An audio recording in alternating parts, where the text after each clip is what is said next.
What if the world's leading religious leaders and institutions were not telling the truth about Jesus Christ? What if the missing 18 years of Jesus' life, the years between the ages of 12 and 30 that the Bible mysteriously omits, contain revolutionary secrets so profound that they could shatter everything you thought you knew about Christianity? Evidence of where Jesus really was during those lost years lies in secret archives and forbidden texts. At the end of this video, I'll reveal what they never wanted you to know. But before we dive into this earth-shattering revelation, hit the like button if you're ready to uncover hidden truths. Tell me in the comments below, what do you think Jesus was doing during those mysterious missing years? Picture this, you're reading the Gospels and following the story of Jesus when suddenly nothing, complete silence. The Bible tells us about his birth and shows us a brief glimpse of him at age 12 in the temple. Then there are 18 years of absolute emptiness. There are no records, stories, or accounts whatsoever.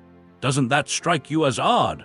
After all, we're talking about the most important figure in human history.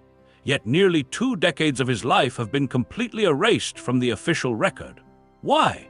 What happened during those crucial formative years that someone desperately wanted to keep hidden? The silence itself is deafening. If you were documenting the life of the Son of God, wouldn't every moment be precious? Wouldn't every teaching, miracle, and interaction be worth preserving for eternity? Yet, we have nothing. But here's where it gets interesting. The absence of information isn't the absence of Jesus. It's the absence of permitted information. Scattered across the ancient world in dusty monasteries, hidden caves, and forbidden archives are traces of those lost years. So, where was Jesus during those missing 18 years? According to the traditional Christian narrative, he lived as a carpenter in Nazareth, learning his father's trade and leading an ordinary life until he began his ministry at age 30. But is that really the whole story? What if I told you that ancient texts describe a young man matching Jesus' description, traveling far beyond the borders of Palestine? What if there are records of him studying with Buddhist monks in the Himalayas? What if he spent years learning from Hindu gurus in India and absorbing the wisdom traditions that would later influence his revolutionary teaching? The implications are staggering. If this is true, it means that Christianity as we know it is only part of a much larger, more complex spiritual tapestry. In 1887, Russian explorer Nicholas Notovich made a discovery that sent shockwaves through the religious establishment. While recuperating from a leg injury at a Buddhist monastery in Ladakh, Kashmir, he was shown ancient manuscripts recounting the story of a man named Issa, the Tibetan name for Jesus. Written in Pali and translated from even older Sanskrit documents, these texts described how a young man from Israel came to India to study the sacred texts of Buddhism and Hinduism. The manuscripts spoke of his travels, teachings, debates with Brahmin priests, and revolutionary ideas about spirituality and social justice. But here's the crucial question. Why would Buddhist monks, with no connection to Christianity, fabricate stories about a Jewish carpenter from Nazareth? What would they gain from creating such elaborate tales? The religious authorities responded swiftly and severely. Notovich's findings were immediately attacked and dismissed.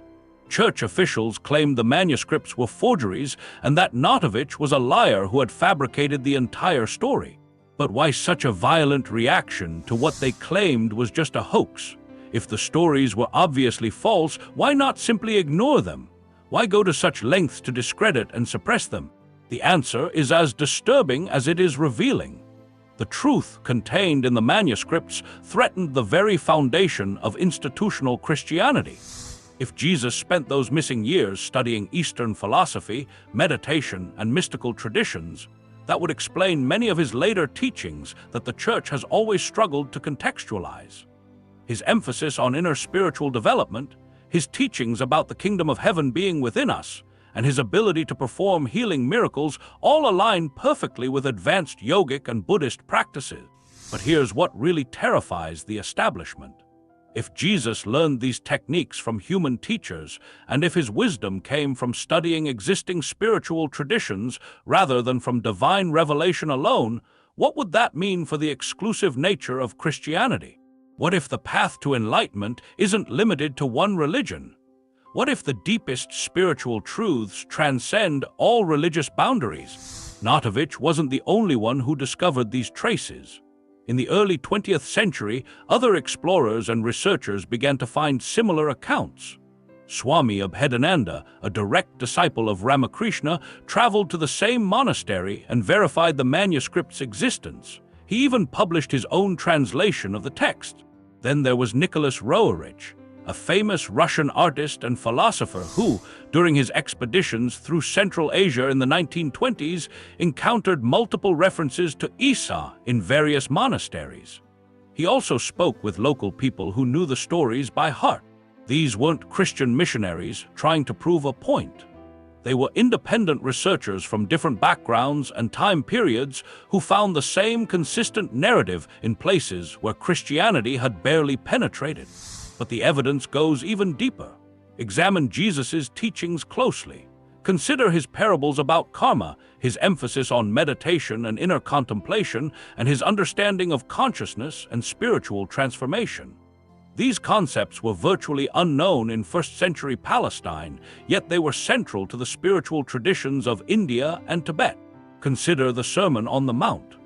Jesus' teachings on turning the other cheek, loving your enemies, and the futility of material attachment aren't just nice moral platitudes. They're sophisticated spiritual psychology identical to teachings found in the Bhagavad Gita and Buddhist sutras. How did a carpenter from Nazareth acquire such a profound understanding of consciousness and human psychology? How did he develop healing and spiritual transformation techniques that mirror advanced yogic practices? The more you dig, the more obvious it becomes that a systematic effort has been made to suppress this information. Ancient texts have disappeared from libraries. Researchers have been discredited.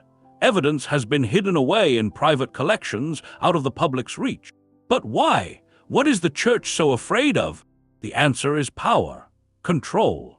The entire structure of institutional Christianity is based on the idea that Jesus was uniquely divine and that salvation comes only through the church.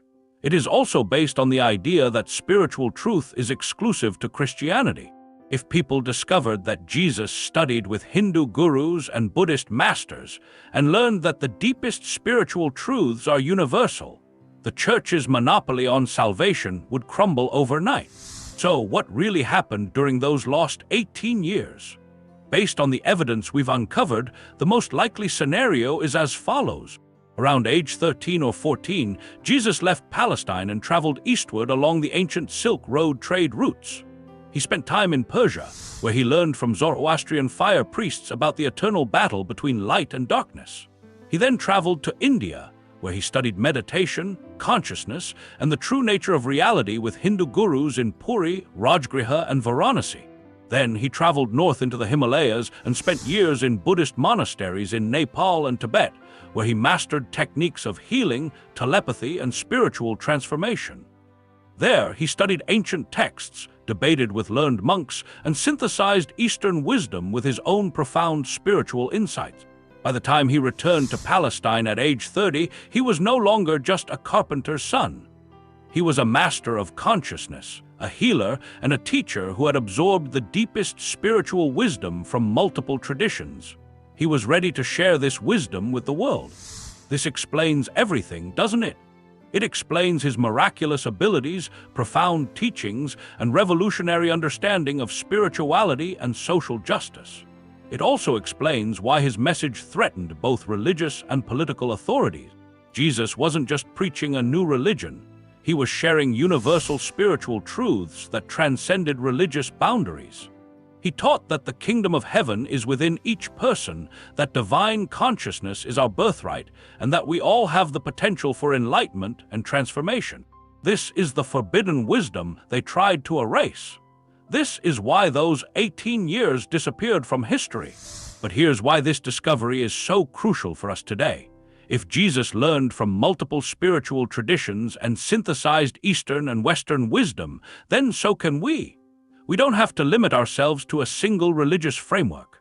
We can explore, learn, and grow from all authentic spiritual paths. The truth is, consciousness has no religion. Love has no denomination. Wisdom knows no boundaries. Perhaps that's the real message Jesus was trying to share. Not that he was uniquely divine, but that divinity is our universal inheritance. Not that one path is superior, but that all genuine spiritual seeking leads to the same ultimate truth. Even today, this information remains suppressed. Academic institutions refuse to investigate these claims seriously. Religious authorities dismiss them without examining them. Media outlets ignore the evidence entirely. But the truth has a way of surfacing, doesn't it? In our interconnected world, information wants to be free. The manuscripts still exist. The oral traditions persist. The evidence continues to emerge. More importantly, people are waking up. They're asking the hard questions. They refuse to accept incomplete answers about the most important figure in human history. This brings us to you. Now that you know about the missing years and understand what has been hidden from you, what will you do with this information? Will you dismiss it like the authorities want you to? Will you pretend that 18 years of Jesus' life don't matter?